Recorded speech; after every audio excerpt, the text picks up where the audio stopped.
আজকের রেসিপি ক্ষীর দই। বানানো খুবই সহজ, যে কেউ খুব সহজেই বানিয়ে নিতে পারবেন। নমস্কার বন্ধুরা, রূপাস কিচেনে সবাইকে স্বাগতম। তাহলে চলুন দেখে নেওয়া যাক। শুরু থেকে শেষ পর্যন্ত দেখার জন্য আপনাদের কাছে অনুরোধ রইল। এখানে আমি 700 ml এর মতো গরুর দুধ নিয়েছি।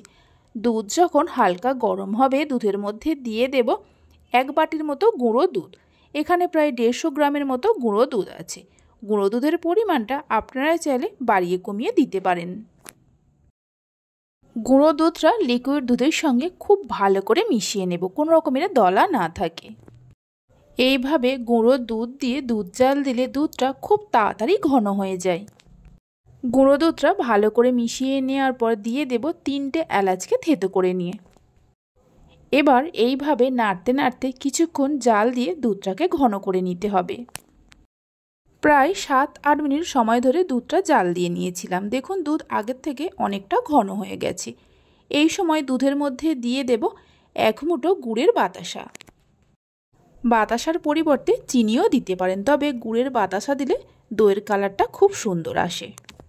দইয়ের মধ্যে আপনারা যেমন মিষ্টি খাবেন সেই মতো বাতাসাটা দিতে পারেন।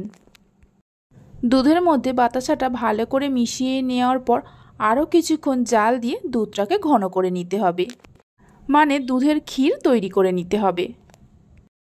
কিছুক্ষণ জাল দিয়ে ঘন করে নেওয়ার পর আপনাদের দেখাচ্ছি। তবে দুধ জাল দেওয়ার সময় এইভাবে নাড়তে হবে, তা না হলে তলায় লেগে যেতে পারে। দুধটা ঘন হতে থাক, ততক্ষণে একটা ছাঁকনির মধ্যে 2 চামচের মতো মিষ্টির দই এইভাবে রেখে দিয়ে জল ঝরতে দেব। আপনারা চাইলে টক দইও দিতে পারেন। প্রায় 15-20 মিনিট জাল দিয়ে নেওয়ার পর দেখুন দুধ আগের থেকেই অনেকটা ঘন হয়ে গেছে, মানে দুধের ক্ষীর তৈরি হয়ে গেছে। এর থেকে আর বেশি ঘন করব না, কারণ ঠান্ডা হয়ে যাওয়ার পর আরও একটু ঘন হয়ে যাবে। কিছুক্ষণ ফ্যানের তলায় রেখে এইভাবে নাড়তে নাড়তে ক্ষীরটাকে ঠান্ডা করে নিয়েছিলাম। তবে পুরো ঠান্ডা করিনি, হাতের আঙুল ডুবিয়ে রাখা যাবে ঠিক সেই মতো ক্ষীরটা গরম রাখতে হবে। এবার যে মিষ্টি দইটা জল ঝরাতে দিয়েছিলাম, সেই 2 চামচ দই এই ক্ষীরের মধ্যে দিয়ে দেব। দইটা দেওয়ার পর ক্ষীরের সঙ্গে খুব ভালো করে মিশিয়ে নেব। ভালো করে মিশিয়ে নেওয়ার পর এই মিশ্রণটা একটা কাঁচের বাটির মধ্যে ঢেলে নেব। এখানে আমি কাঁচের বাটির মধ্যে দইটা বসাচ্ছি। আপনারা নিজেদের পছন্দ মতো যে কোনো পাত্রে দই বসাতে পারেন। কাঁচের বাটির মধ্যে ঢেলে দেওয়ার পর একটা প্লেট দিয়ে ঢাকা দিয়ে দেব। এদিকে একটা কড়া গ্যাসের ওপর বসিয়ে ঢাকা দিয়ে হাই ফ্লেমে 10 মিনিট খুব ভালো করে গরম করে নিয়েছিলাম।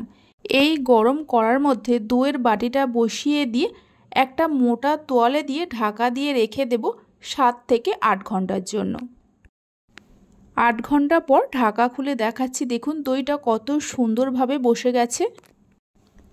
এবার 1 ঘন্টা নর্মাল ফ্রিজে রেখে দই ঠান্ডা করে নেব, কারণ দই ঠান্ডা খেতে বেশি ভালো লাগে। 1 ঘন্টা পর ফ্রিজ থেকে বের করে নিয়ে এসে দইটা কেটেও দেখিয়ে দিচ্ছি। দেখুন কত সুন্দরভাবে দইটা বসেছে।